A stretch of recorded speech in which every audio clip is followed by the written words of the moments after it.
All right, let's jump right into this explainer of the 2026 Moto3 Brazilian Grand Prix.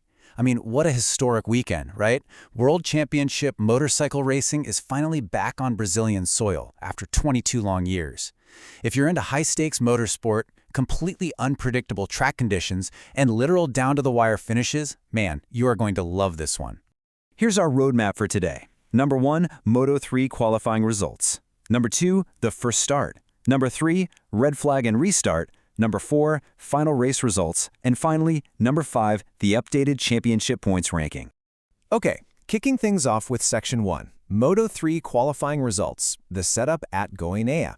So before these bikes even hit the track, get this, a literal sinkhole caused a massive delay on the newly repaved Autodromo International Ayrton Senna. Plus, you throw in an extremely abrasive surface in 30-degree heat, yeah, tire management was an absolute nightmare. Amidst all that chaos, Joel Esteban pulled off a brilliant pole position on his KTM. But take a look further down the timing sheets. Our eventual main characters for the race, Máximo Quiles and David Almanza, well, they were buried way back in 11th and 14th places.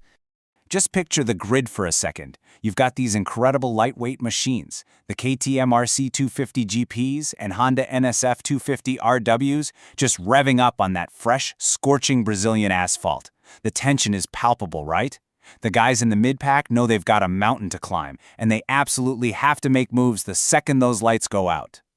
Moving right along to Section 2, the first start, chaos and breakaways. The second the race gets underway, the pace of the guys starting deep in the pack is just unbelievable. Right off the line, Quiles and Almanza spectacularly slice through the field. I mean, they are streaking away at the front, totally repeating their incredible form from Thailand. But at the halfway mark, disaster strikes. Almanza pushes just a hair too hard on that tricky surface and suffers a massive high-side crash at turn 4, leaving Quiles totally alone out front. And I really need to emphasize this point. Máximo Quiles had put his head down and built up a massive, untouchable 4-second lead.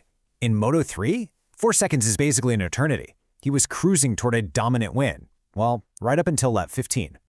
Which brings us to Section 3, red flag and restart, the climax. Just as Quiles looked completely locked in for an easy victory, the entire complexion of the race flips upside down. Britain's Scott Ogden goes down.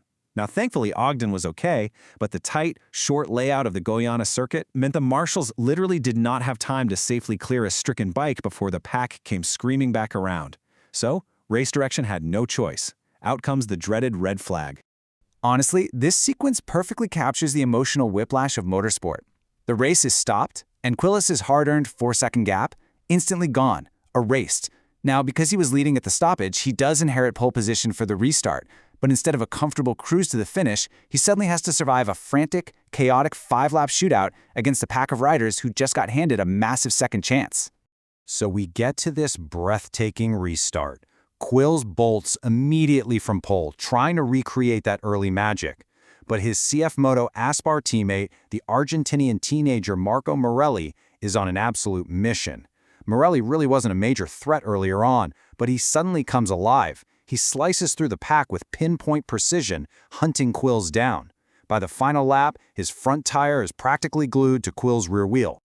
All right, Section 4, final race results, the resolution. The tension is just off the charts as they navigate the final sequence of corners, coming down to a slipstream drag race to the finish line. But Quiles refuses to blink under the pressure. Despite having his initial lead totally wiped out by the red flag, he holds off his charging teammate to secure a spectacular 1-2 finish for Aspar KTM by a razor-thin margin of just 0.143 seconds. Just an unbelievable display of mental fortitude. And right behind that crazy KTM battle, history was being made on a Honda. Rookie Vettel masterfully manages his NSF 250 RW and those scorching track temps to claim third place.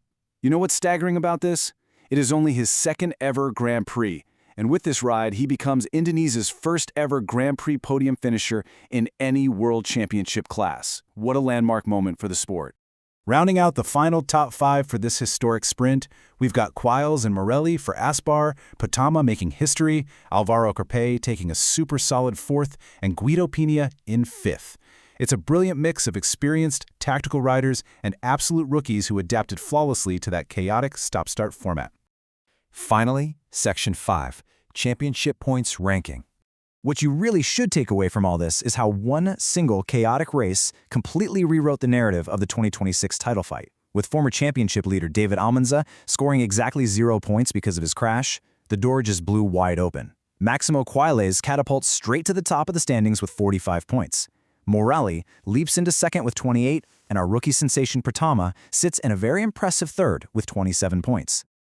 Looking at the overall top 5, it perfectly highlights the manufacturer battle right now. Notice how dominant the KTM machines are early in this season. They're holding 4 of the top 5 spots, with only Pratama's Honda breaking up that orange blockade. The Aspar team in particular really seems to have unlocked the full potential of that KTM package. Which leaves us with a pretty fascinating question to ponder. We just saw a race defined by blistering heat, abrasive asphalt, and a completely reset sprint to the finish. As the paddock packs up and heads to the Circuit of the Americas in Austin, Texas next, which is a totally different, highly technical track, will the steady resilience of the veterans rule the day? Or is the absolute fearlessness of this new wave of rookies going to keep shocking the Moto3 class? Man, I cannot wait to find out.